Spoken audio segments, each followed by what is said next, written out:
Hello friends, मैं हूं engineer Dinesh. दोस्तों,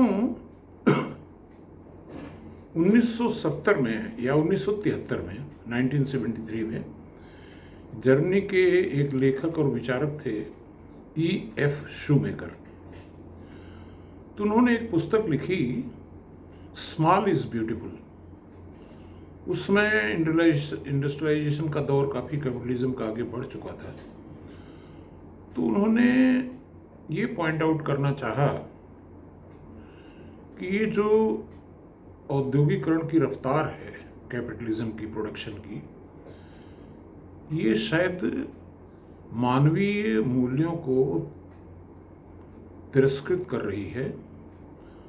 और सॉल्यूशन इस बात में निर्भर करता है कि किस तरह से हम छोटे लेवल पे प्रोडक्शन करें, स्मॉल लेवल पे, स्मॉल स्केल। जैसा कि इस पुस्तक का नाम ही है, स्मॉल इज ब्यूटीफुल। और उसमें तमाम तरह के उन्होंने आर्गूमेंट्स रखे। ख़ास तौर से उन्होंने चिंता जताई कि जो डेवलपिंग कंट्रीज़ हैं उनके लिए इस रेस को पकड़ पाने में मुश्किल होगी, तो वो पीछे रह जाएंगे। तो इसलिए स्मॉल स्केल को भी प्रमोट किया जाना जरूरी है।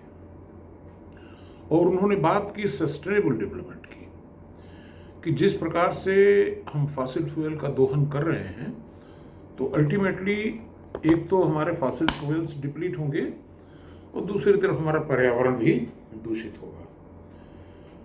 जैसे उदाहरण के तौर पे स्मॉल इज ब्यूटीफुल के टर्म्स में अगर आप एनर्जी को देखें, तो चाहे आप क्रूड जलाएं, ऑयल जलाएं, कोयला जलाएं, सब में कार्बन निकलता है।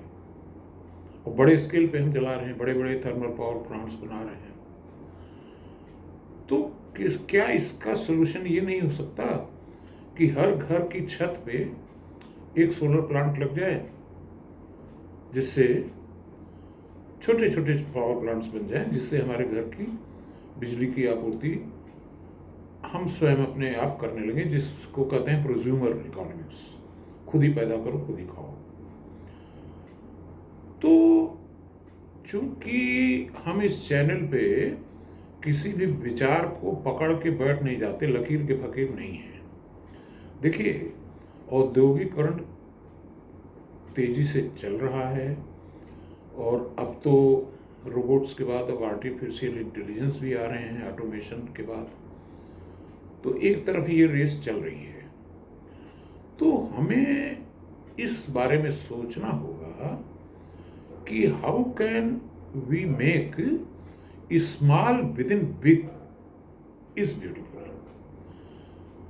कहने का मतलब यह है कि जैसे मान लीजिए कोई इंडस्ट्री लगी बड़ी, अब उसके जो कंपोनेंट्स हैं छोटे छोटे, क्या वो कंपोनेंट्स हम स्मॉल स्केल पे प्रोड्यूस करके उस बड़ी इंडस्ट्री को नहीं सौंप सकते, जिसको बोलचाल की भाषा में हम एंसिलराइजेशन भी कहते हैं।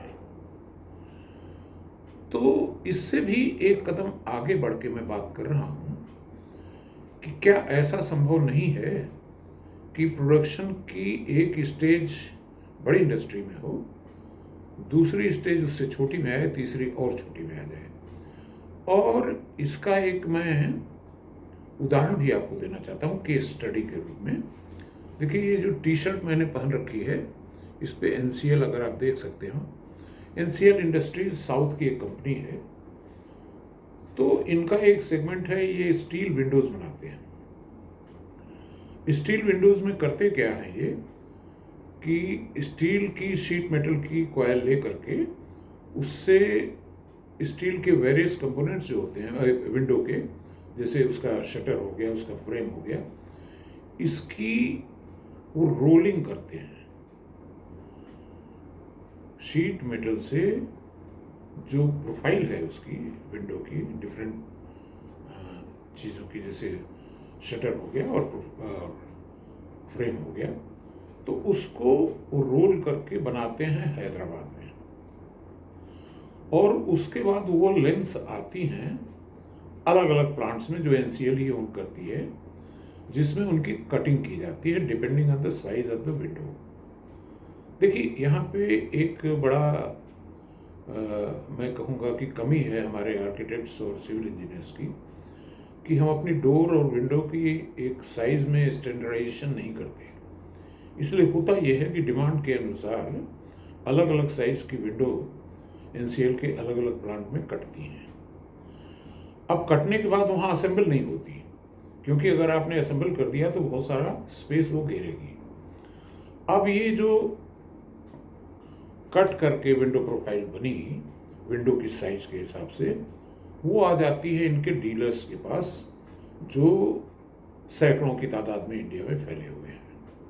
अब ये डीलर क्या करता है कि इन कट लेंथ्स को असेंबल करके विंडो बना देता है। तो मेरा कहने का मतलब ये है कि जो डीलर है वो स्मॉल है और एनसीएल की जो कटिंग लाइन है वो थोड़ा सा उससे बिग है, रोलिंग लाइन और भी बिग है। तो इस प्रकार से अगर हम सोचें कि how can we fit small in big, तो अब एक किताब ये लिखी जानी चाहिए कि neither small is beautiful nor big is beautiful, but small within big is beautiful. ये आज की बात यहीं समाप्त हुई। धन्यवाद।